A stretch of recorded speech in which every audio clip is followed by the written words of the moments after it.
1980년대 초반까지만 해도 은행 이자율은 18% 수준이었고 후반에도 15% 정도는 되었다.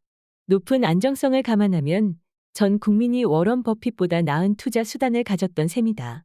하지만 요즘의 저축은 많이 달라졌다. 장점이라고 해봤자 돈을 안전하게 보관하고 어디서나 편리하게 인출할 수 있다는 정도이고 그냥 금고보다 조금 나은 수준이라고 보면 딱 맞다. 세상은 이렇게 달라졌는데 부모들이 자식들에게 알려주는 돈에 대한 태도는 여전히 알뜰살뜰에 머물러 있는 것 같다. 불필요한 물건은 사지 않도록 한다. 브랜드보다는 제품의 기능을 보고 구매하도록 권한다. 매주 용돈을 줌으로써 지출 계획을 스스로 짜게 한다. 딱 이 정도 수준이다. 물론 돈을 아껴 쓰고 계획성 있게 지출하는 것은 중요하다. 하지만 이것만으로는 부족하다. 동요를 부를 나이가 되었을 때부터 경제교육을 해야 한다. 우리는 자본주의 사회에 살고 있다. 내 자식들과 마찬가지로 당신의 자녀도 자본주의 사회에서 삶을 꾸려갈 것이다.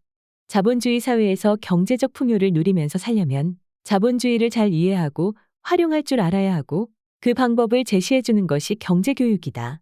나는 당신과 당신의 자녀가 자본주의를 얼마나 이해하고 있는지 묻고 싶다. 우리는 교과서에서 자본주의를 배웠다. 배우긴 했는데 고등학교에서 수박 겉핥기로 배운 정도다. 책 몇 권 읽었다는 사람들 역시 수박에 대한 논평은 할 수 있을지언정 달디단 과육을 맛보지는 못했다. 자본주의를 체험하지 못했을 뿐더러 제대로 활용할 줄도 모르기 때문이다. 한국의 가정교육은 아이들이 오히려 자본주의의 혜택에서 멀어지도록 유도한다. 자본주의에 대해 모르거나 이론적으로만 아는 부모들은 그저 학교 공부를 열심히 하면 잘 살 수 있다 라고 가르칠 뿐이다. 전국의 경쟁자 중 상위 몇 % 안에 들어야 단지 월급만으로 잘 살 수 있는 곳에서 일할 수 있게 되는지는 비밀이다. 자본주의를 이해하게 하는 경제교육을 해야 한다고 할 때 당신 머릿속에 떠오르는 방법은 무엇인가? 두꺼운 책이나 학원을 떠올릴 법하다. 그러나 경제교육은 결국 우리가 살고 있는 세상에 대한 이해이니 너무 어렵게 생각할 건 없다. 자본주의는 우리 경제의 기본 시스템이고 그 시스템 안에서 가게, 기업, 국가라는 3요소가 서로 어우러지며 작동하고 있다. 그중 핵심이 기업이다. 그러니 기업의 원리를 아는 것이 곧 자본주의를 이해하는 것이라고 해도 무방하다. 대부분의 사람들이 이미 알고 있을 것이다. 기업을 이해하는 가장 확실한 방법이 바로 투자라는 사실을 말이다. 예를 들어 초등학교 저학년 자녀를 두고 있다고 하자. 아이가 간절하게 원하는 장난감을 그냥 사줄 수도 있다. 하지만 장난감이 어떻게 생산되어 어떤 과정을 거쳐 여기에 진열되었는지를 함께 공부해 볼 수 있다. 해당 장난감 회사가 상장되어 있다면 금상첨화다. 자녀 명의의 계좌를 개설해 몇 주를 사준다. 그런 뒤 장난감을 사는 행위와 주식의 관계를 설명해 줄 수 있을 것이다.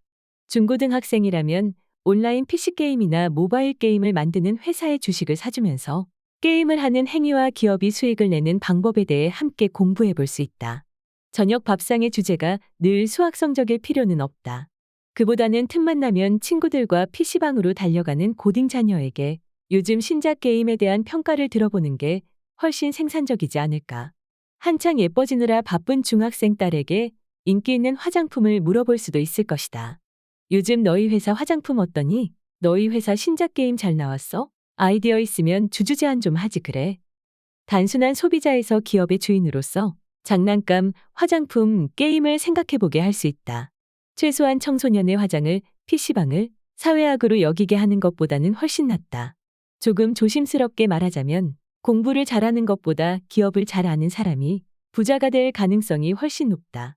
어렸을 때 기업을 통해 자본주의를 이해하고 직장 생활을 하면서부터 기업의 성과를 함께 나눈다면 적어도 당신의 자녀는 돈 걱정에서 벗어난 삶을 살게 될 것이다.